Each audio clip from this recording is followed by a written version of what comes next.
Hey out there, this is February 27th, 2016, and it's just a little bit after 9 in the morning here in Northern California. Today I want to get into a little bit on current events. About all I can think of right now is a couple of work-related mass shootings, and I wanted to talk about not just the collective societal problems that we're all contending with, but what are the solutions and what are the obstacles to those solutions. Um, I want to talk about oppression and subjective terms. Um, a lot of people think the term is archaic, for example, that term oppression. And actually, this term is very relevant today. And I hear so many people, they talk about how, America, is still the greatest country in the world. And, while I don't know because I haven't been to every other country, but I can say this much, that I remember how America used to be and how it was a nicer place for everybody.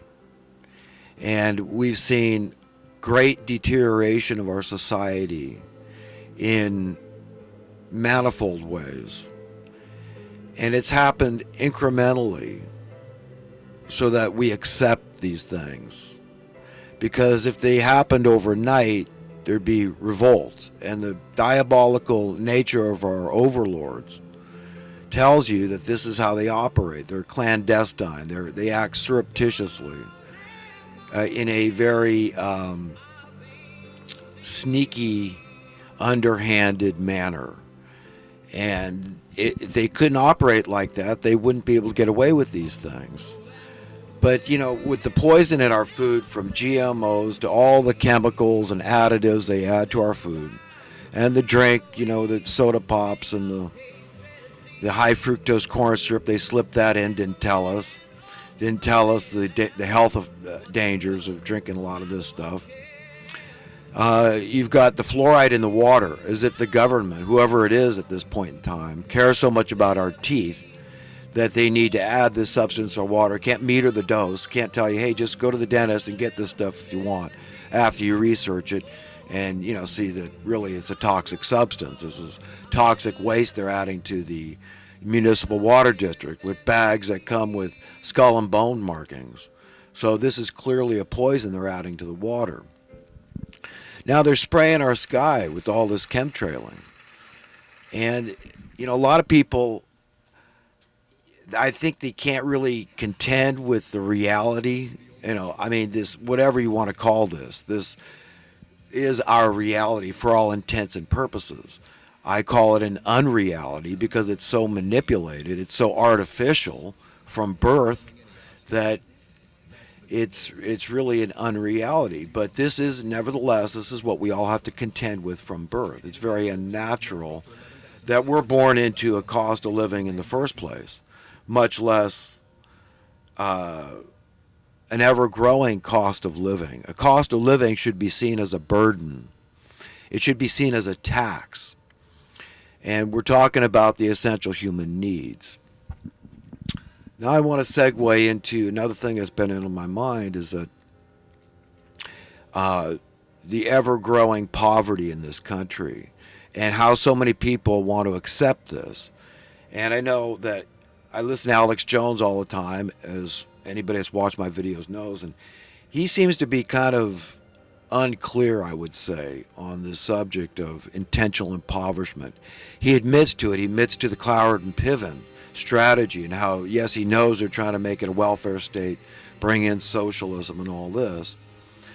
But he seems like he's too quick to blame the effect of these policies. Like he was telling me a story, I was listening on his video of this. He's down in some neighborhood where the homeless are always standing around begging money, and how he and a friend went up and we're talking to some of these guys, and turns out they don't want work, they don't want help, they don't want an apartment. I guess he was offering them a place to stay, which is hard to believe anybody would turn that down.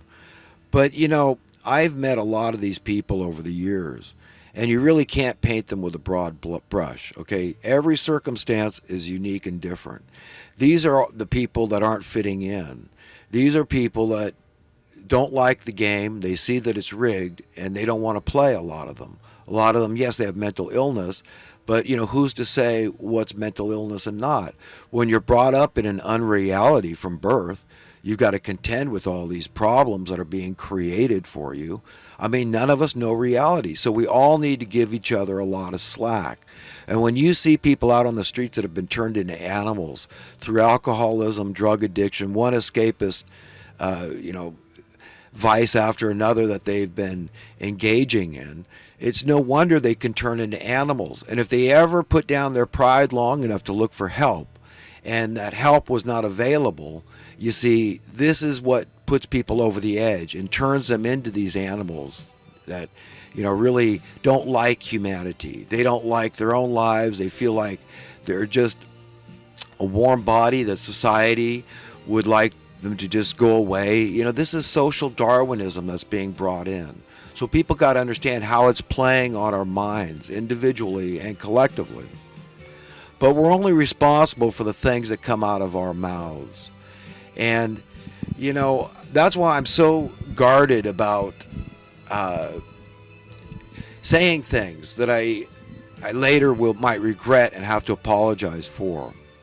And I've learned the hard way, because I've said plenty of things throughout my life that I'm sure offended people, that came across in a pompous, condescending manner, when that's counterproductive to what I want to do.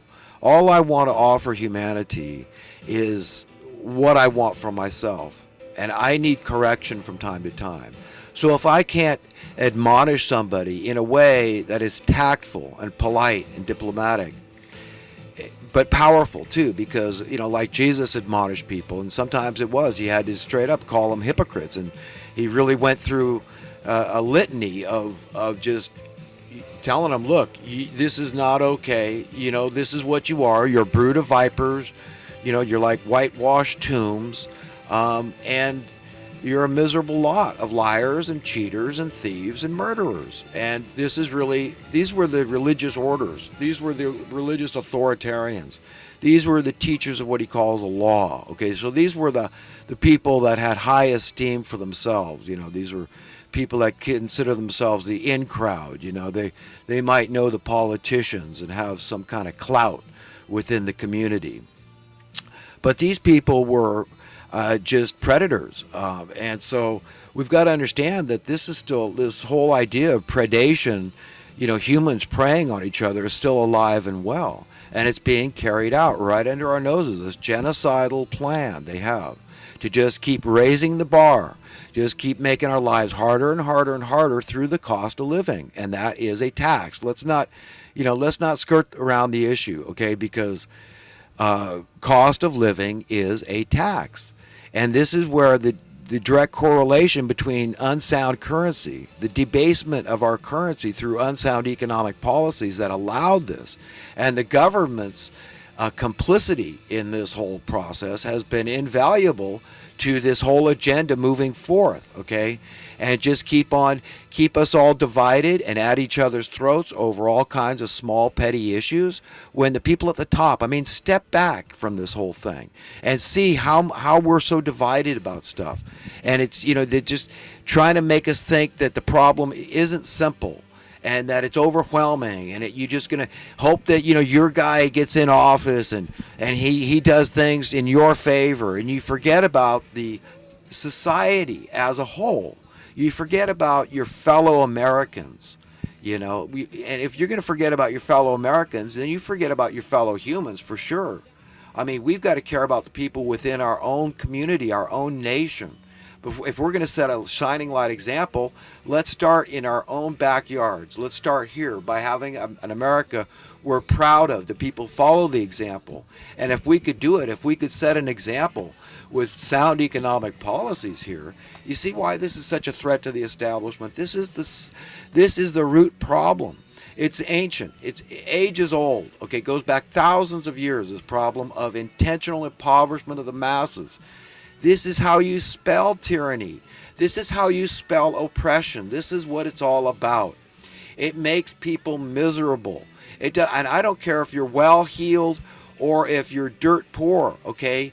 The fact is, it's going to make you miserable. You're going to get your share because you're inextricably interconnected osmotically to your fellow human beings. And if you want to enjoy your prosperity, then there's no ifs, ands, or buts about it. There's no way around it. You're going to have to be willing to offer every other human being the same things that you want. And primarily what we're after is freedom. Freedom from what? Freedom from economic oppression, okay? Financial desperation. Nobody should have to feel financial desperation. This is a solvable problem. Look, folks, I'm just trying to be logical here. If there is plenty of stuff, and clearly there is, and primarily a willing workforce is the most valuable stuff you can have, because you can create anything if you have that. You can't have anything, you can't create anything without it. So we've got to understand primarily what we're talking about here and the logic behind it, the reasonableness behind it, what I'm trying to convey to people. Because I want everybody to be free, because I want to be free. And the only way that I can be free if I know that he's free, she's free, they're free. Everybody feels free. Nobody feels under the thumb, under the gun, oppressed from birth, to where we don't know reality. How can we? We've all got to give each other a lot of slack, okay? I need plenty of slack, and I give it. I'm sorry for anybody I've ever offended. I don't mean to, but I'm trying to correct, I'm trying to edify, and I'm trying to help people to see the error of their thinking. But, you know, if I come across as trying to ridicule or talk down to or judge and condemn somebody, then anything good has been negated by that, you know, and it's been fruitless. It's been to no profit, been to no avail. It's been worthless words. I might as well just be quiet, you know. And speaking of things that, you know, that come out of our mouths, there's a few passages in the Bible that I would like to talk about. I know in the book of James, I'm not sure whereabouts, but he talks about how the tongue is this restless evil and how we could start, you know, this huge fire with such a small spark. It's very important to understand this. And I believe it was Jesus that said that a man that can tame his tongue is perfect. And that we will all answer on the day of judgment for every careless word we have spoken. This is very critical for people to understand, for everybody to understand, including myself, that the words that come out of our mouths are very, very powerful indeed. And the more important factor is that we will answer for those words. We will stand one-on-one before our Creator and answer for our belief system. And of course, the words, like Jesus said, they're coming out of our heart and out of our mind. So these are things that we're dwelling on. These are things that we're believing and we're cultivating in our heart and in our mind. These are powerful because we will act on beliefs. We will do things in accordance with our beliefs. We will go to a war, for example, and we will fight, and we will kill and die and maim and be maimed for our beliefs. So it's very important to embrace proper beliefs and to see this thing squarely, this whole thing, you know, history and where we are today in history, and understand these overlords that sit above us in their ivory towers, the untouchables up there that are creating this chaos and the crises that we're all having to contend with, and we're blaming each other, nitpicking each other. Oh, you know, we got half the country on welfare, and the immigrants, if we could just get rid of the immigrants, if we could just get rid of the welfare state, if we could, you know, just do this or that. If we could just get the taxes lower, if we could just get the interest rates up, all these little things. If we could only just end abortion, if we could only just, legalize drugs, if we could this, that, the next little issue. But folks, what we're doing is exactly what our overlords